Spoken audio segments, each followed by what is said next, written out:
ನಮಸ್ಕಾರ. ಅವಲೋಕನ ಕಾರ್ಯಕ್ರಮಕ್ಕೆ ಸ್ವಾಗತ. ಇದು ಇಂದಿನ ದಿನಮಹಿಮೆ ಹಾಗೂ ವ್ಯಕ್ತಿ ಮತ್ತು ವಿದ್ಯಮಾನಗಳ ಚಾರಿತ್ರಿಕ ಮಹತ್ವ ಮತ್ತು ಸಾಂದರ್ಭಿಕ ಪ್ರಸ್ತುತತೆಯ ಒಂದು ಸಿಂಹಾವಲೋಕನ.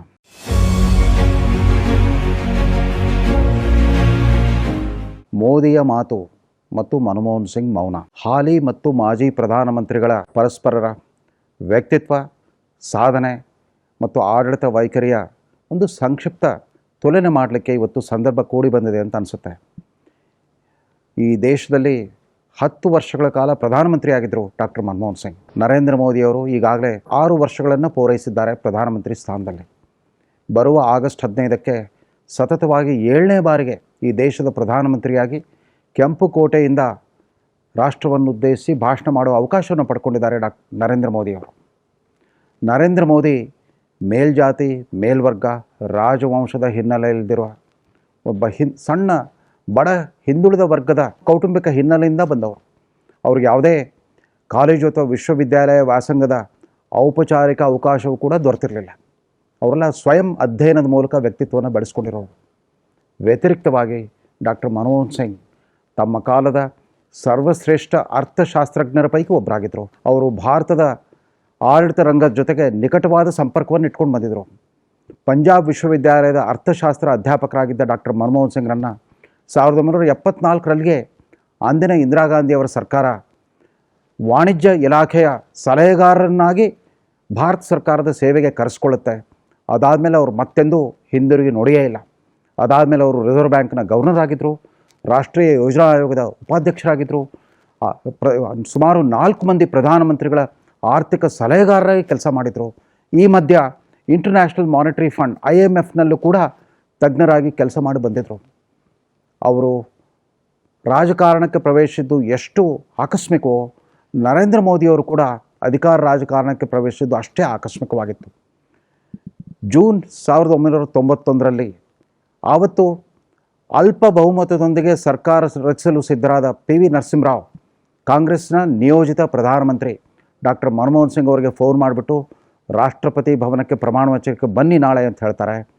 ಯಾಕೆ ಅಂತ ಇವ್ರಿಗೆ ಗೊತ್ತಿರಲಿಲ್ಲ. ತಾನೊಬ್ಬ ಅತಿಥಿಯಾಗಿ ಹೋಗಬೇಕನ್ನೋ ಅಂದ್ಕೊಂಡಿರ್ತಾರೆ. ಮತ್ತೊಮ್ಮೆ ನರಸಿಂಹರಾಯರೇ ಫೋನ್ ಮಾಡಿಬಿಟ್ಟು, ಇಲ್ಲ, ನಾಳೆ ನನ್ನ ಸರ್ಕಾರದ ಆರ್ಥಿಕ ಸಚಿವರಾಗಿ ನೀವು ಪ್ರಮಾಣ ವಚನ ಸ್ವೀಕರಿಸಬೇಕಾಗಿದೆ, ಬನ್ನಿ ಅಂತ ಕರೆದಾಗ ಒಂದು ಕ್ಷಣ ಮನಮೋಹನ್ ಸಿಂಗ್ ಅವ್ರಿಗೆ ಅಚ್ಚರಿ ಮತ್ತು ಆನಂದ ಎರಡೂ ಆಗಿರುತ್ತೆ.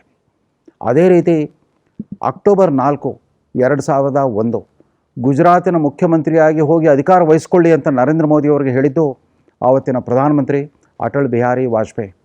ಯಾಕೆ ಅಂತಂದರೆ ಅದೇ ವರ್ಷದ ಜನವರಿಯಲ್ಲಿ ಗುಜರಾತಿನ ಗಡಿ ಭಾಗದಲ್ಲಿ, ಅಂದರೆ ಕಚ್ ಮರುಭೂಮಿ ಹತ್ತಿರ ಇರೋ ಭುಜ್ ಮತ್ತು ಕಚ್ ಎರಡೂ ಪಟ್ಟಣಗಳಲ್ಲಿ ಭೀಕರ ಭೂಕಂಪವಾಗಿ ಅಪಾರವಾದ ಪ್ರಾಣಹಾನಿ ಮತ್ತು ಆಸ್ತಿಪಾಸ್ತಿಗಳು ನಷ್ಟವಾಗುತ್ತೆ.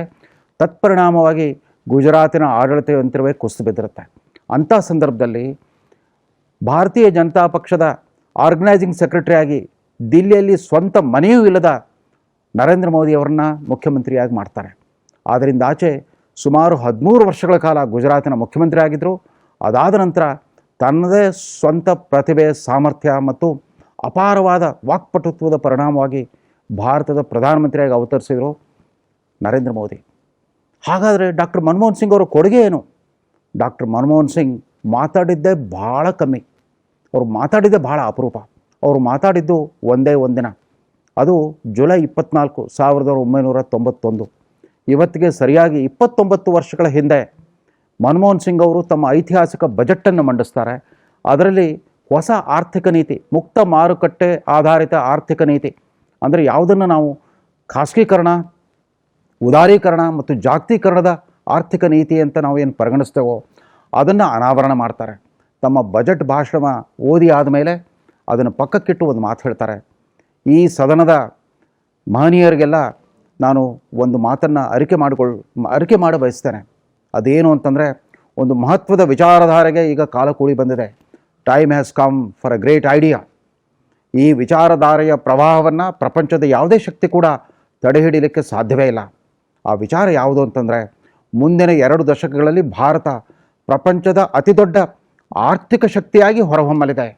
ಪ್ರಪಂಚದ ಅತಿದೊಡ್ಡ ನಾಲೆಜ್ ಪವರ್, ಜ್ಞಾನಾಧಾರಿತ ಶಕ್ತಿ ಕೇಂದ್ರವಾಗಿ ಹೊರಹೊಮ್ಮಲಿದೆ ಅಂತ ಭಾಳ ವಿನಮ್ರತೆಯಿಂದ ಅರಿಕೆ ಮಾಡ್ಕೊಂಡಿದ್ರು. ಅದಾದಮೇಲೆ ಮತ್ತೆಂದು ಅವರು ಮಾತಾಡಲೇ ಇಲ್ಲ. ಮುಂದೆ ಮಾತಾಡಿದ್ದೆಲ್ಲವೂ ಅವರ ಆರ್ಥಿಕ ನೀತಿಯ ಫಲಾನುಭವಿಗಳೇ ಮಾತಾಡಲಿಕ್ಕೆ ಶುರು ಮಾಡಿಬಿಟ್ರು. ಕಳೆದ 2-3 ದಶಕಗಳಲ್ಲಿ, ಅಂದರೆ ಅವರು ಮೊದಲ ಬಜೆಟ್ ಮಂಡಿಸಿದ 1991ರಿಂದ ಹಿಡಿದು ಇವತ್ತಿನವರೆಗೂ ಕೂಡ ನರೇಂದ್ರ ಮೋದಿಯವರ ಅವಧಿಯೂ ಸೇರಿದಂತೆ ಮುಂದೆ ಯಾರೇ ಪ್ರಧಾನಮಂತ್ರಿ ಆಗಿರಲಿ, ಯಾರೇ ಕೇಂದ್ರ ಸರ್ಕಾರ ರಚಿಸಿರಲಿ, ಅವರೆಲ್ಲ ಚಾಚೂ ತಪ್ಪದೆ ಮನಮೋಹನ್ ಸಿಂಗ್ ಮತ್ತು PV ನರಸಿಂಹರಾವ್ ಪ್ರಣೀತ ಆರ್ಥಿಕ ನೀತಿಯನ್ನೇ ಮುಂದುವರಿಸ್ಕೊಂಡು ಬಂದಿದ್ದಾರೆ. ಇವತ್ತಿಗೂ ಕೂಡ ನರೇಂದ್ರ ಮೋದಿಯವರು 6 ವರ್ಷಗಳ ನಂತರವೂ ಕೂಡ ತಮ್ಮದೇ ಆದ ಆರ್ಥಿಕ ನೀತಿಯನ್ನು ರೂಪಿಸಲಿಕ್ಕೆ ಸಾಧ್ಯವೇ ಆಗಿಲ್ಲ.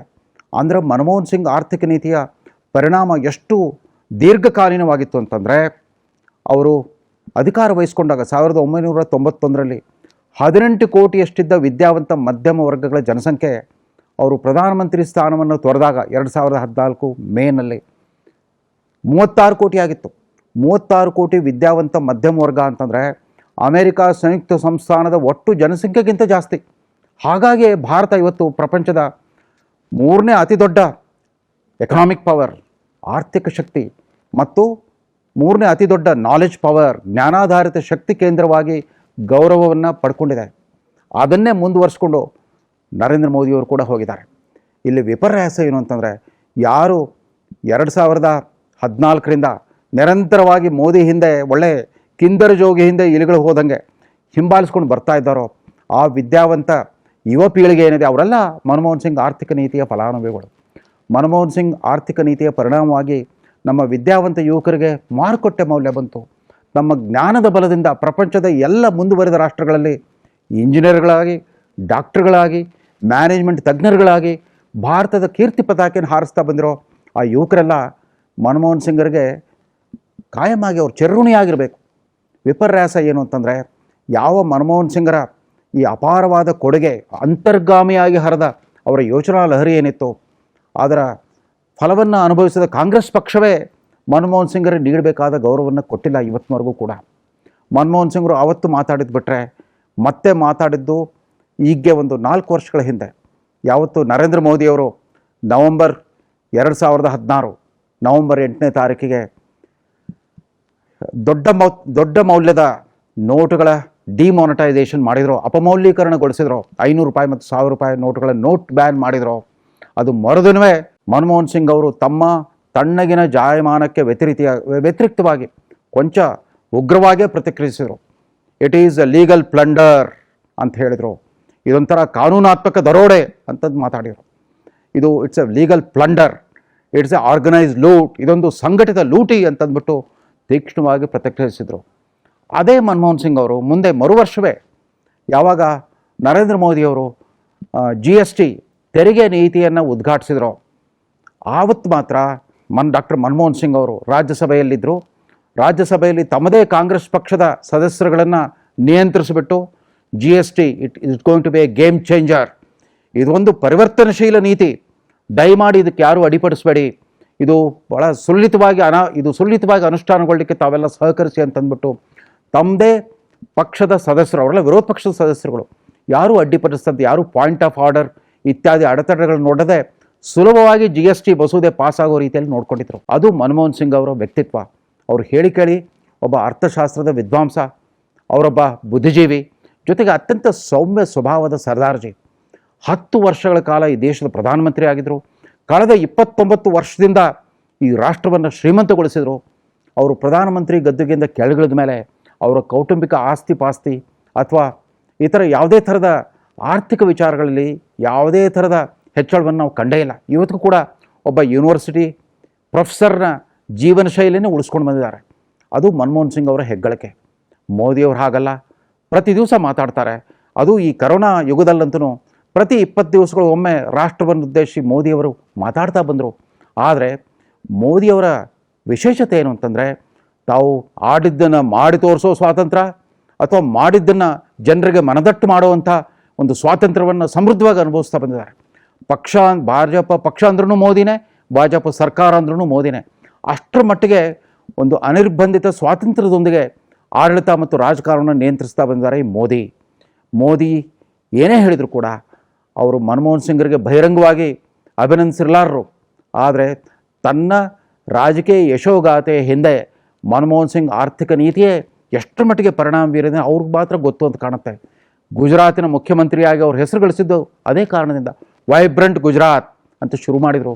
ಗುಜರಾತಿನ ಅಭಿವೃದ್ಧಿ ಚಕ್ರವನ್ನು ಇಡೀ ದೇಶವೇ ನಿಬ್ಬರಿಗಾಗಿ ನೋಡುವ ಹಾಗೆ ಮಾಡಿದರು. ಅದೇ ಬಲದಿಂದ ಅವರು 2014 ಮತ್ತು 2019 ಲೋಕಸಭಾ ಚುನಾವಣೆಗಳಲ್ಲಿ ತಾವಿದ್ದ ಪಕ್ಷಕ್ಕೆ, ತಮ್ಮ ಮೈತ್ರಿಕೂಟಕ್ಕೆ ಪ್ರಚಂಡ ಗೆಲುವನ್ನು ತಂದುಕೊಟ್ಟು ಚಿರಸ್ಥಾಯಿಯಾಗಿ ಉಳ್ಕೊಂಡಿದ್ದಾರೆ. ಮೋದಿಯ ಮಾತು ಮತ್ತು ಮನಮೋಹನ್ ಸಿಂಗ್ ಮೌನ ಎರಡೂ ಅರ್ಥಪೂರ್ಣ. ಇವತ್ತಿನ ಸಂದರ್ಭದಲ್ಲಿ ಭಾರತ ಇವೆರಡನ್ನೂ ಕೂಡ ಅಲಕ್ಷಿಸಲಿಕ್ಕಾಗೋದೇ ಇಲ್ಲ.